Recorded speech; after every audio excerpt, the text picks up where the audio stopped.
Assalamualaikum warahmatullahi wabarakatuh. Perkenalkan, nama saya Sartina, NIM B2406132, kelas A02, Prodi S1 Kebidanan.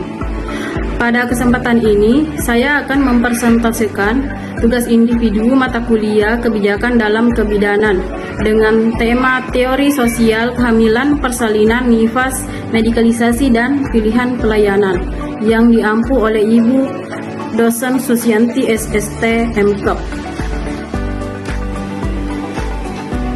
Definisi teori sosial kehamilan, persalinan, nifas, medikalisasi, dan pilihan pelayanan. Sosial berarti segala sesuatu yang berkaitan dengan sistem hidup bersama atau hidup bermasyarakat dari orang atau sekelompok orang yang di dalamnya sudah tercakup struktur organisasi, nilai-nilai sosial, dan aspirasi hidup serta cara untuk mencapainya. Budaya berarti cara atau sikap hidup manusia dalam hubungannya secara timbal balik dengan alam dan lingkungan hidupnya, yang di dalamnya tercakup segala hasil dari cipta, rasa, karsa, dan karya, baik yang fisik, material, maupun yang psikologis, ideal, dan spiritual. Kehidupan masyarakat sebagai sistem sosial dan budaya dipandang sebagai suatu sistem, yaitu suatu keseluruhan bagian atau unsur-unsur yang saling berhubungan dalam suatu kesatuan. Teori sosial yang pertama yaitu kehamilan. Ibu hamil dengan permasalahan gizi di Indonesia tak terlepas dari faktor budaya setempat. Hal ini disebabkan karena adanya kepercayaan dan pantangan-pantangan terhadap beberapa makanan. Kepercayaan bahwa ibu hamil dan postpartum pantang mengkonsumsi makanan tertentu menyebabkan kondisi ibu postpartum kehilangan zat gizi yang berkualitas. Tampaknya, berbagai pantangan atau tabu pada mulanya dimaksudkan untuk melindungi kesehatan anak-anak dan ibunya. Tetapi tujuan ini bahkan ada yang berakibat sebaliknya, yaitu merugikan kondisi gizi dan kesehatan. Teori sosial yang kedua yaitu persalinan. Persalinan yang ditolong oleh dukun bayi dipengaruhi oleh beberapa faktor, diantaranya yang pertama pengetahuan, di mana faktor pengetahuan dipengaruhi oleh tingkat pendidikan masyarakat.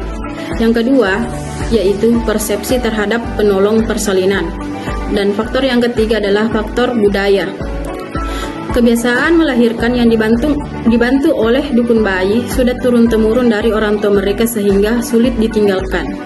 Kebiasaan seperti meminum ramuan sebelum dan sesudah melahirkan yang diracik sendiri oleh dukun bayi, pijat dan menghangatkan tubuh di dekat api atau yang disebut baraho untuk mengembalikan kebugaran tubuh setelah bersalin yang sudah menjadi kebiasaan masyarakat setempat. Semua perawatan tersebut hanya didapat di dukun bayi. Oleh karena itu, tidak mengherankan bila masyarakat masih tetap menggunakan jasa dukun bayi. Teori sosial yang ketiga yaitu nifas. Budaya nifas di Indonesia terdapat pantangan atau mitos yang sulit diubah walaupun tidak rasional. Budaya nifas tidak hanya mencakup mitos, namun juga tradisi tertentu.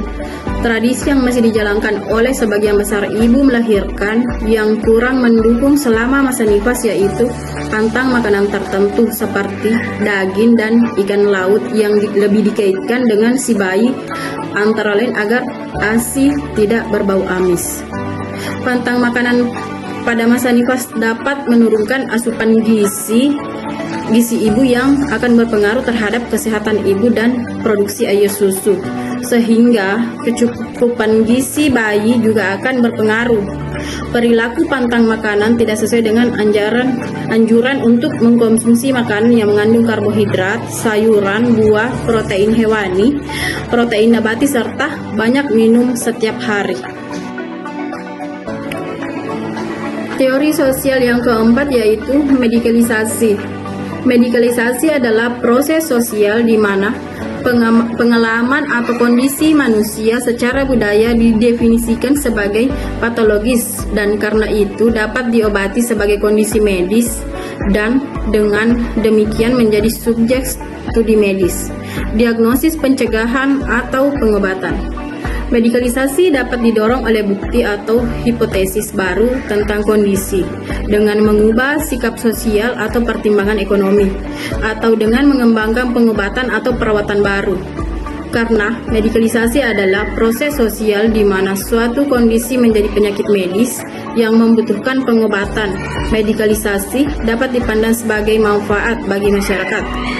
Menurut pandangan ini, identifikasi suatu kondisi sebagai penyakit akan mengarah pada pengobatan gejala dan kondisi tertentu yang akan meningkatkan kualitas hidup secara keseluruhan. Teori sosial yang terakhir yaitu pilihan pelayanan. Pelayanan kesehatan merupakan suatu kegiatan atau manfaat yang ditawarkan suatu pihak kepada pihak lainnya. Pelayanan tidak berwujud dan tanpa menghasilkan kepemilikan akan sesuatu, namun pelayanan memiliki konsep, sehingga semakin berkualitas suatu produk atau jasa, maka akan semakin menghasilkan suatu pemenuhan yang lebih dari harapan yang dimiliki oleh pelanggan atau pengguna jasa kesehatan. Maka akan semakin tinggi pula kepuasan yang dimiliki pengguna jasa kesehatan tersebut. Terima kasih.